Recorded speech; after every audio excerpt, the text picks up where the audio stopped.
Well, good evening, everyone, and thank you. Thank you to everyone who's here this evening. It really is an honor to be inducted into this class of the Mid-American Conference Hall of Fame. I want to extend hearty congratulations to Oral Hershiser, Charlie Batch, Michael Turner, and Dana Drew Shaw.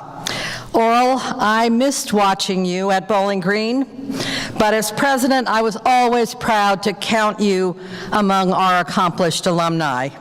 And Charlie, Michael, and Dana, as president of Kent State, I did have the opportunity to watch you compete. It's a privilege to be with you at these ceremonies tonight, and I appreciate this opportunity to offer my personal congratulations. But I do have a confession to make. While you were competing against Kent State, I was not cheering for you. Tonight, I am. Growing up in the 1940s and 50s, I did not have many opportunities to participate in organized sports. Especially as a woman, there were limited opportunities. I remember playing basketball in physical education classes. Now, I'm not quite 5 feet tall. Some of you may actually not be able to see me over this podium. And I was probably never going to be much of a threat in the paint. But we were not even allowed to cross the center line. I bet most of you didn't know that. Thankfully, times have changed, and I'm proud to have been a part of those changes and proud to be supporting athletics programs for women and men throughout my career in higher education.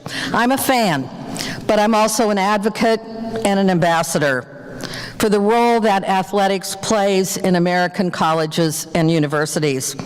When I represented the MAC on the NCAA governing board, I fought hard for policies to raise academic standards and support student welfare. And now, as the co-chair of the Knight Commission on Intercollegiate Athletics, I continue to fight for putting students first and for keeping the college in college athletics. It's the right model, but I know that there are many who think it's broken. You might ask why. Why do I have this commitment when you see and hear story after story about problems and abuses in programs across the country? I do it because the vast majority of institutions are getting the right balance and holding the right values to serve students during their athletics experiences and then onward to prepare them for their careers and civic lives.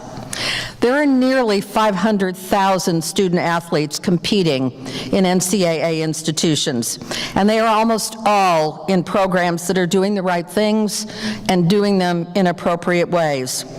Unfortunately, the problems that we do have are very public, and they create ripples across the entire enterprise, and they taint the public perception.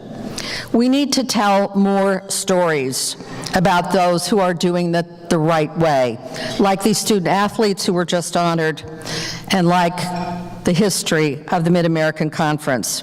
It's been a great privilege to represent the Mid-American Conference because the conference has been and continues to be a group of institutions that hold similar strong values about intercollegiate competition and understand the balance that must be achieved between academics and athletics. Just look at the distinguished careers of the inductees tonight to know that that is true. So again, thank you to the conference, to Commissioner Steinbrecher, to the MAC presidents who are committed to always finding the proper balance between education and athletics, and to all the fans who continue to support the thousands of student athletes who compete with honor in this conference. Thank you.